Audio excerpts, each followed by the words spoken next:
Ash is quite common in my joinery work, but I've never actually used it as a turning blank before. Let's see how it behaves on the lathe and how it turns out.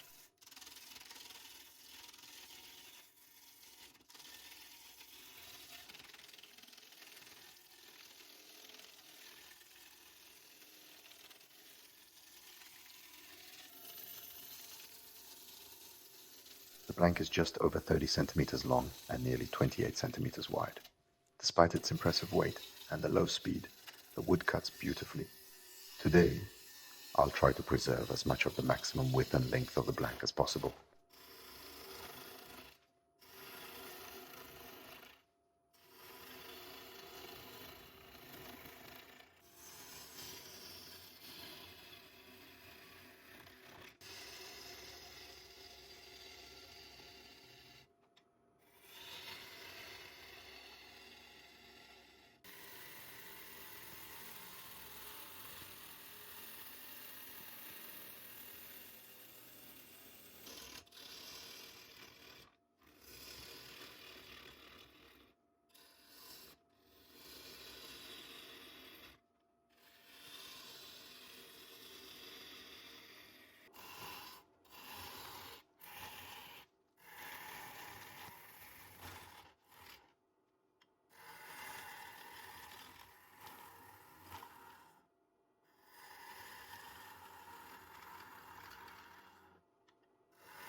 The wood turns very well and has a gorgeous grain pattern.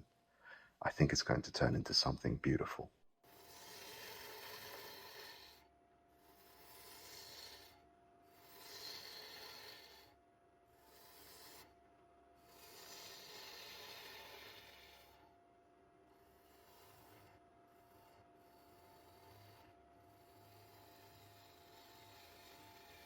To avoid putting off sanding until later, I'm sanding the piece on both sides right now while it's still convenient.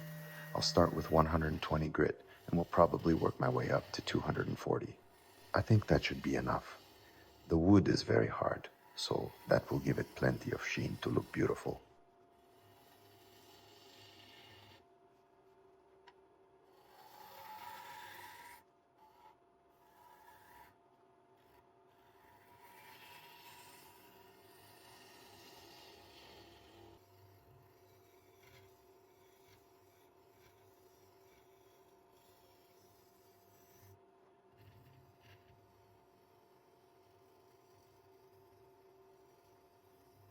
Let's take a quick break and make a finial. I'm going to turn it out of walnut. According to the initial idea, this remnant from a walnut stump should have been enough to make a finial with a diameter of 6 to 8 centimeters. However, as the turning progressed, it became obvious that it would turn out to be 4 centimeters at most. So I had to deviate a bit from the original plan and made the finial out of 2 pieces, but in a way that wouldn't be visible. To be honest, I've never made a finial before, and I think my first experiment wasn't very efficient in terms of tool movements. But the result is what matters to me, and the technique will come with more experiments like this.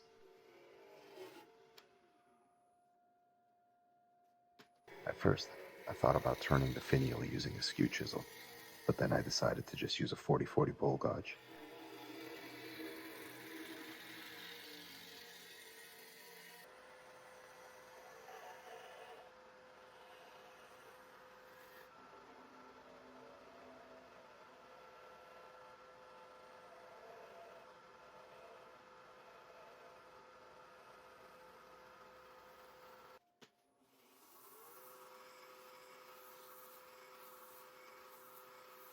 I have a specialized beading tool, which gives our finial a quick and beautiful detail.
I found another small piece of walnut.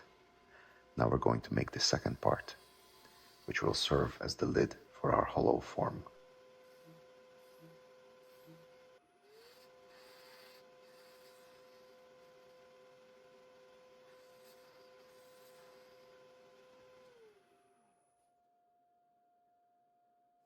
I'll make a small recess where I will later glue the finial itself. The idea is to sort of inset the finial slightly. I think it will look better that way.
It seems I got a bit carried away and made the length a bit too long.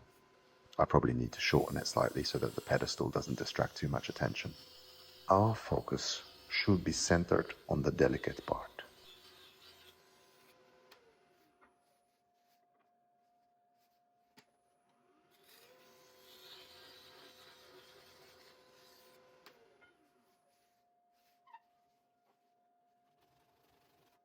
Now we are making the collar. We will raise it slightly above the rest of the vessel so that the body of our vessel flows smoothly into the elegant finial.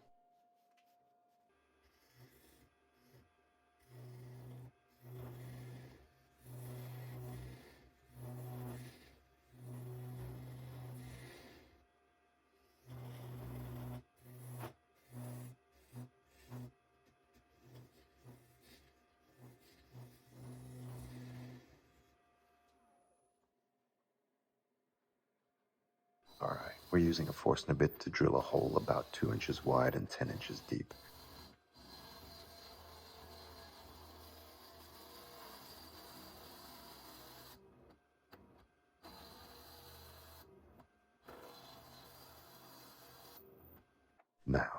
we set up the hollowing rig and start clearing out the wood inside.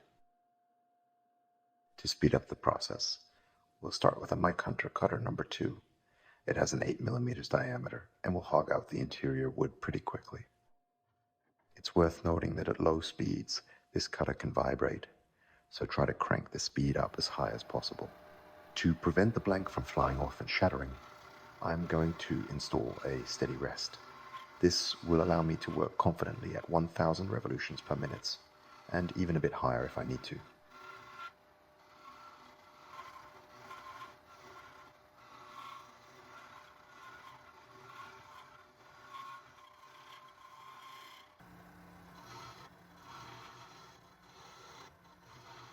We start gradually removing the wood from the center and working our way out toward the walls. From time to time, we have to stop to clear out the accumulated shavings inside.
Now, we begin rotating the cutter. We are moving away from the center and heading significantly towards the sides. To work more comfortably, we rotate the cutter by about 30 degrees.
Now, we extend the cutter to its maximum while maintaining that same angle. This allows me to get even closer to the vessel's wall.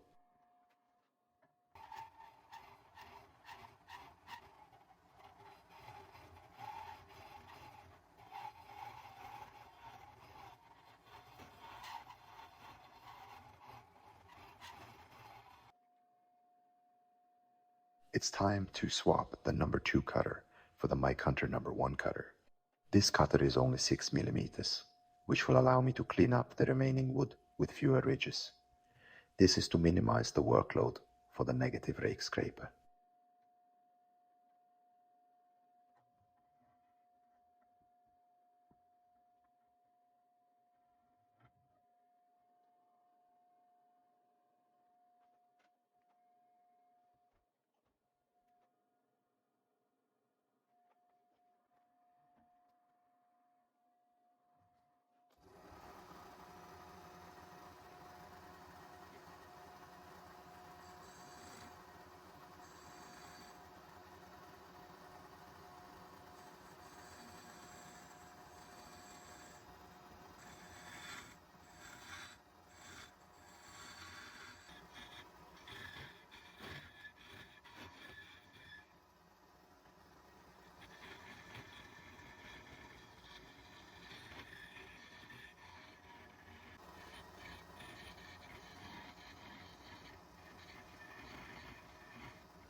We're making the angle as aggressive as possible to comfortably clean up the area around the collar and shoulders.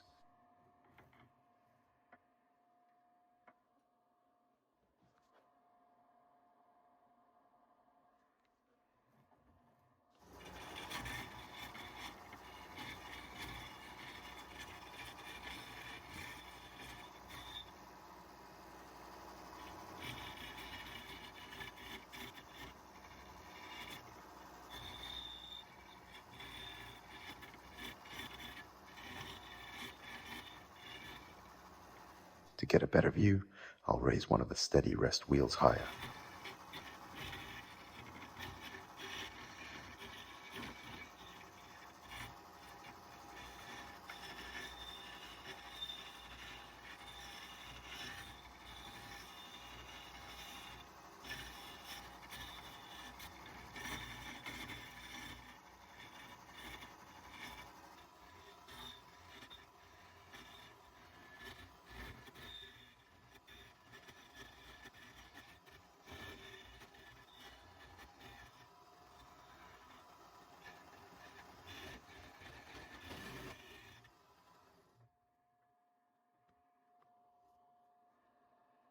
Once we've hogged out all the waste wood, it's time to set up the negative rake scraper and clean everything up to avoid unnecessary sanding inside.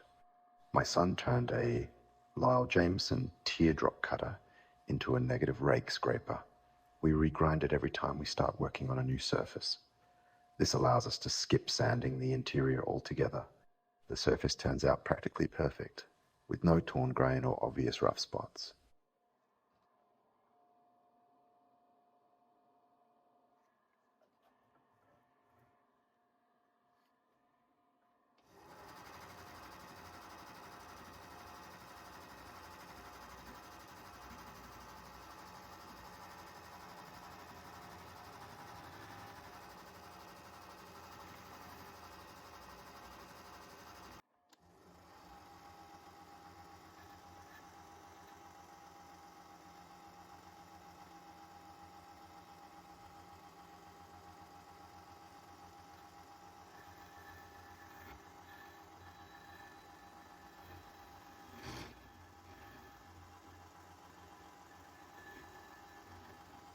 I clean up the excess in the collar and sand it with 120 grit.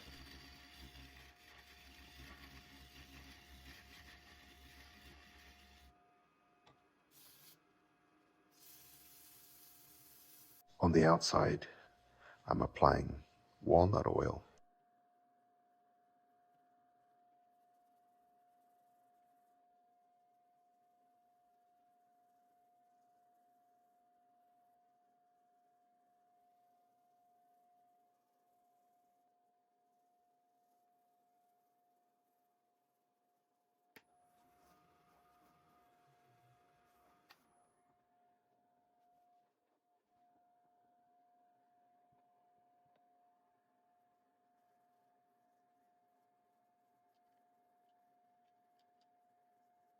So, here is what we've got. The ash stump turned into a hollow form just over 10 inches deep and slightly under 10 inches in diameter. The ash wood has a gorgeous texture and grain pattern. The walnut finial turned out pretty good too. For my first finial ever, I'd say it's a solid result.